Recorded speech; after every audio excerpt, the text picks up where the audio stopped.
iyo batangiye kugirana ibibazo mu rushako, iyo batangiye kujya muri za divorce cyangwa se za gatanya, usanga n'iterambere risubira inyuma. Noneho baba bari kumwe, aho kugira ngo yishimire uwo bari kumwe, ugasanga arimo arazana. Ni bande bagomba kugenda ahangaha?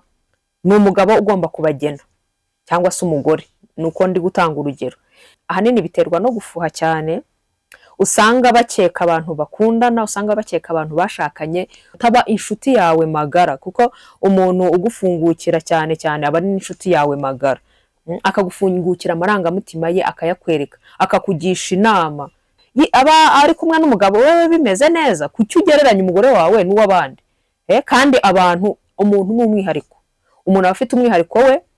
Hari umubyeyi na gastori gatoya numvise, hari umubyeyi ni babandi bavuga ngo bigurisha abo barabyaye abana, nk'umuntu mwabanye kubera ko umuzi, ushobora kumubwira nk'ikintu yakoze wenda akiri mutoya, akiri umwana.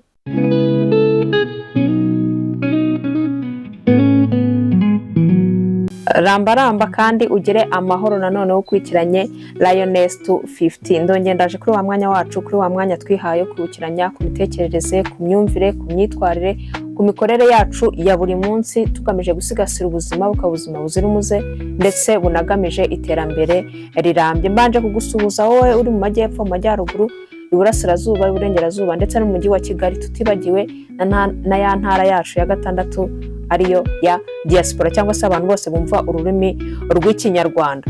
Nk'uko bisanzwe rero mbaje kukwibutsa ku bintu bigiye bitandukanye tuba twagiye dukura ku bahanga, ku bushakashatsi ndetse byaranditswe no ku mbuga zigiye zitandukanye.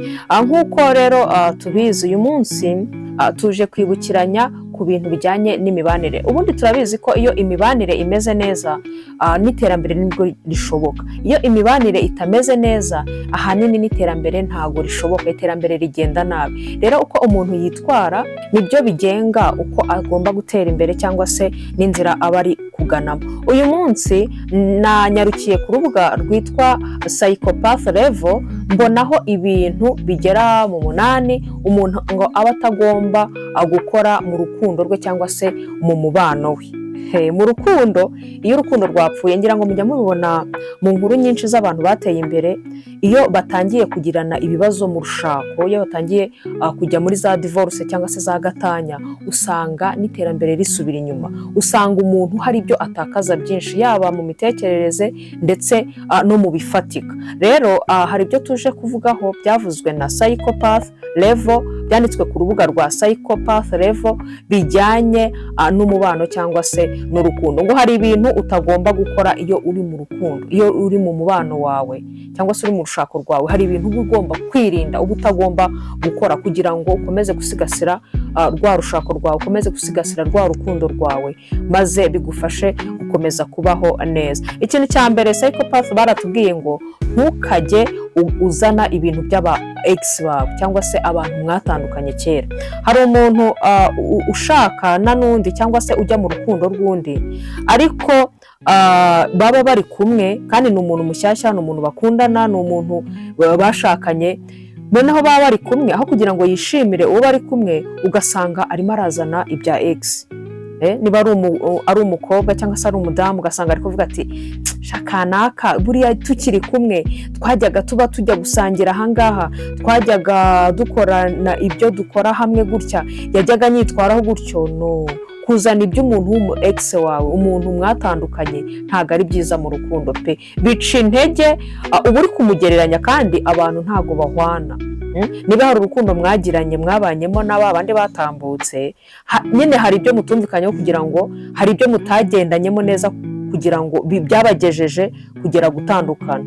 Ntago mukiri kumwe, ariko urimo uramugarura. Kuki uri kumugarura mu rukundo rwawe? Kuki uri guhora umuvuga kuwo muri kumwe ubu ngubu, uwo mukundana? Ese urumva yakwizera? Uba usa nkaho uri gushaka kubona wa mu ex wawe muri uwo wundi mushyashya. Hari ibyo uba wumva uri gushaka muri uwo wundi muri kumwe, kandi ntago ari byiza. Ntago byatuma urukundo rwanyu hari aho rugera, ahubwo byarusenya. Icyo ni ikintu cya mbere. Ntukajye ukora ikosa niba ufite umuntu muri gukundana, umuntu mubana cyangwa mwashakanye, ntukajye ukora ikosa ryo kugarura iby'uwo mwatandukanye. Umu ex, aba ex barasenya mesherezami, aba ex, ibintu by'aba ex nubwo waba udafite gahunda yo kugira ngo musubirane na wa mu ex wawe, ariko byonona cyane, byangiza urukundo rwanyu. Wa wundi uri kubibwira bimutakariza icyizere, bituma icyizere cye kuri wowe gitakara kikagenda, ugasanga rwa rukundo ruranashize, yiburira confidence cyangwa se yiburira icyizere nyine, ntago yakomeza kwiyizera ko aguhagije. Ibyo bintu rero ukwiriye kubyirinda, niba wajya kubikora rwose ntuzongere kubikora, ntago ari byiza. Icya kabiri, baratubwiye bati ntugakore ibintu bituma uwo muri kumwe yumva atameze neza. Hari ukuntu ushobora kuba uri kumwe n'umuntu musanzwe mukundana, ariko ibyo umukorera cyangwa se uko umubwira, wenda umurebye nk'ikijisho, yari arimo kwisekera aganira n'abantu, ukaba umurebye nk'urujisho, ukabona agahita yumva ntabwo ameze neza. Nyine ikijisho umurebye gitumye yumva atari comfortable ahantu ari. Ibyo ari kuvuga yahise atekereza ko buriya ndi gukora amakosa, ndi kwinyuramo, ndi kugira gute. Nyine wowe niba muri kumwe n'umuntu, ibyo ari gukora ntukabinenge, cyangwa se nk'urugero ntukanenge ibintu ari gukora. Ushobora kumukosora mu buryo bwiza, ariko utamunengeye aho ngaho ngo yumve ko atameze neza mu bandi cyangwa se imbere yawe, ngo yumve yitinye, yumve yisuzuguye. Ikintu cya gatatu, baratubwiye bati ntugatume uwo mukundana yumva ko abujijwe ubwisanzure. Hari ukuntu abantu baba barashakanye, ariko kubera ko uburyo bakundanamo, umwe asa nk'ukandamiza undi, umwe asa nk'aho ari we ayoboye, ari we uri hejuru buri byose, ari we ufata imyanzuro, ari we uyobora. Mbese niba ari no mu rugo, umwe akumva ko ari we uri hejuru, undi akumva ari hasi, nta bwisanzure agira. Imyanzuro yose ifatirwa mu rugo, urugero ugasanga irafatwa n'umugabo gusa, umugore nta kintu ashobora kuvuga. Ni bande bagomba kugenda ahangaha? Ni umugabo ugomba kubagena, cyangwa se umugore. Nuko ndi gutanga urugero.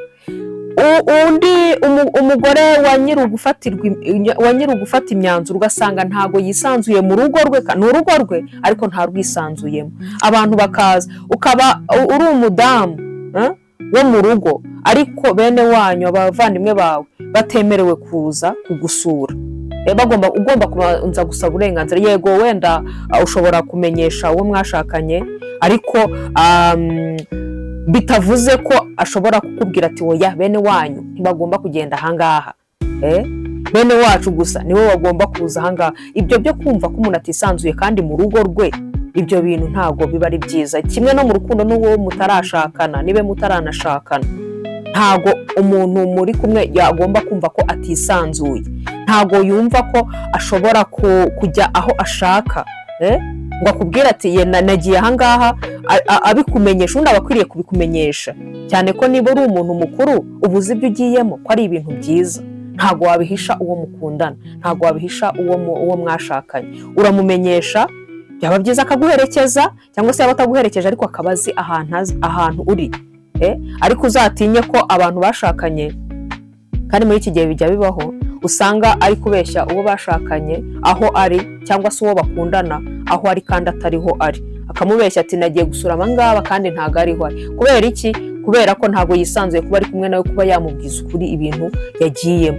Kumva ko umuntu mukundana cyangwa muri kumwe kuba yiyumva ko atisanzuye, ko abujijwe ubwisanzure, ntago byubaka urukundo, ahubwo birarusenya. Icya kane, psychopath, baratubwiye bati ntukamukeke udafite ibimenyetso. Hari abantu kubera ahanini biterwa no gufuha cyane, usanga bakeka abantu bakundana, usanga bakeka abantu bashakanye mu tuntu twari two twose.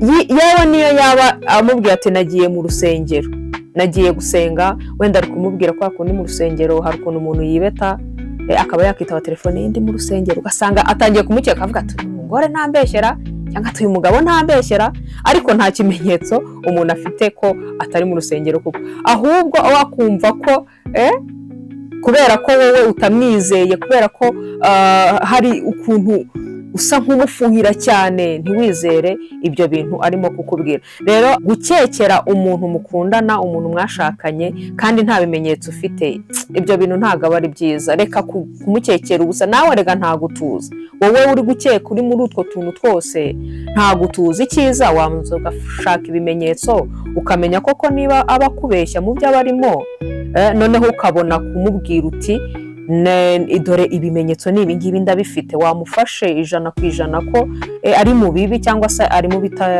mu bidateza imbere urukundo rwanyu cyangwa urugo rwanyu. Rero ntugakeke umuntu mwashakanye cyangwa mukundana kandi nta bimenyetso ufite. Icyo ni icya kane. Icya gatanu, baratubwiye bati ntukamutere kumva ko adashoboye kukubwiza ukuri cyangwa se adashaka kukugisha inama. Mbese ntugatume yumva ko adashobora kugufungukira. Umuntu mukundana, umuntu mwabanye muri mu rugo rumwe, ubundi yagakwiriye kuba ari n'umuntu ukugira inama, ugufungukira. Umuntu ukugisha inama ni umuntu uba wumva ko ari umuntu wawe wa hafi. Ese kuki umuntu mwamukundana ariko ukaba utuma atakwibonamo ku buryo yagufungukira ngo akugishe inama, akubwira ibibazo afite, agutura agahinda afite? Kuki watuma umuntu muri kumwe mu rukundo atamera gutyo, ataba inshuti yawe magara? Kuko umuntu ugufungukira cyane cyane aba ari inshuti yawe magara.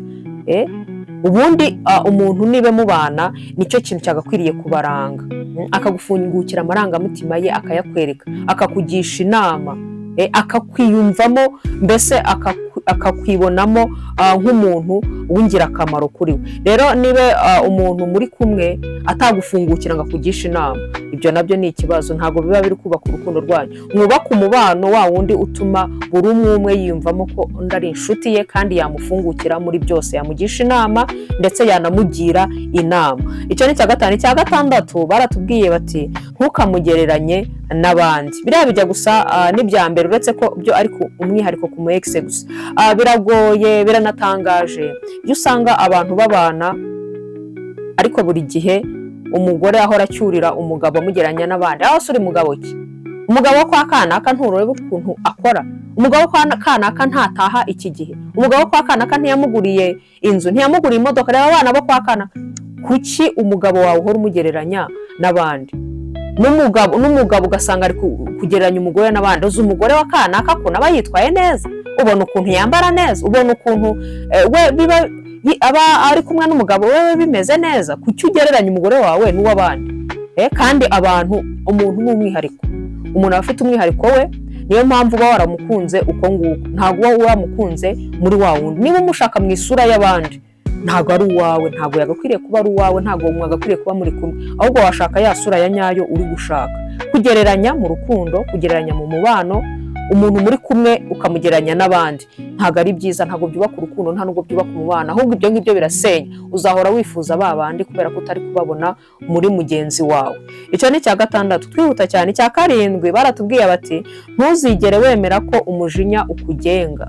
Hari ukuntu bajya babivuga bati nk'umukozi wo mu rugo iyo basebuja bamubwiye nabi usanga ari kubirenganyiriza abantu, ugasanga abana bari bakubitwa, cyangwa ugasanga itungo ryo mu rugo niryo ribyendeyemo, imbwa akayikubita kubera umujinya yatewe na ba shebuja. Rero nawe niba ukundana n'umuntu, nibe muri mu rukundo, muri mu rugo, ntukatume umujinya wawe ukugenga kugeza aho umujinya ujya kuwutura uwo mukundana.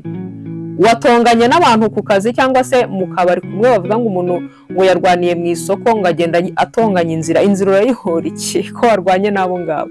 Niba wagize ibibazo byawe ku kazi, warwanye n'abantu ku kazi cyangwa se aho wari uri, kuki uza kubitura umugore?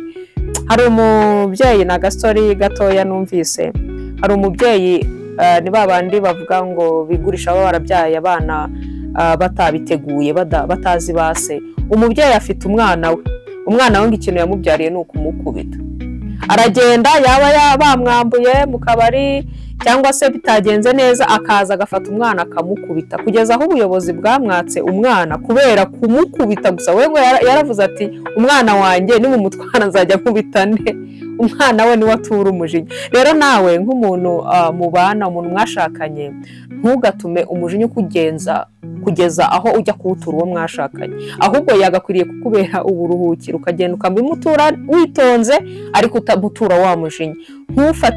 Ntugafate icyemezo nubwo ari we wenda mwaba mwashwanye, ngo ufate icyemezo kiri bugire ingaruka mu rukundo hagati yanyu, kuko banatubwira ko abahanga batubwira ko atari byiza gufata umwanzuro igihe ufite umujinya cyangwa se n'igihe wishimye cyane. Buriya ngo ntabwo ari byiza gufata umwanzuro, kuko nyuma urabyicuza, uba warafashe umwanzuro ugendeye ku mujinya kandi utawutekerejeho. Rero ntugatume umujinya ukugenga nibe uri mu rukundo cyangwa se mu mubano. Icyanyuma twihuta cyane, psychopath baratubwiye ati ntugakoreshe amagambo akomeretsa cyangwa se asesereza. Hari abantu bagira imvugo mbi no mu buzima bwabo, ugasanga bavuga amagambo amwe, irya jambo umuntu akubwira ukumva mu mateka ni ijambo udashobora kwibagirwa, kandi ijambo ribi rishobora gukomeretsa umuntu kurusha kuzana icyuma ukaba wamukata ahantu igikomere kikaba cyashira. Kuko harimo n'abantu bakubwira bataho kugira ngo umbwire nabi, waza ukankubita urushyi ukambwira icyo nkubitiye, ibintu bikarangira aho ngaho nkumva ko umujinya wanjye, ariko ijambo yakubwiye umuntu wagukomerekeje n'ijambo yeshezami ntabwo bishobora kukuvamo. Rero muntu uvuga, niba uri mu rukundo, niba ukundana n'umuntu cyangwa umuntu mwarashakanye, iga kuvuga neza, wirinde amagambo ashobora kumusesereza, wirinde amagambo ashobora kumukomeretsa. Nk'urugero rw'ijambo rishobora gukomeretsa umuntu, ushobora kubwira umuntu, abantu bose bafite ahahise habo, abantu bose bafite inzira baciyemo n'ubuzima banyuzemo. Nk'umuntu mwabanye kubera ko umuzi, ushobora kumubwira nk'ikintu yakoze wenda akiri mutoya, akiri umwana, ukabizana akuze kandi byararangiye, icyo kintu kikamukomeretsa, bikaba byanasenya urukundo rwanyu. Rero iga kuvuga amagambo meza, wirinde amagambo asesereza ndetse n'amagambo akomeretsa. Nibyo nakwibutsagaho uyu munsi.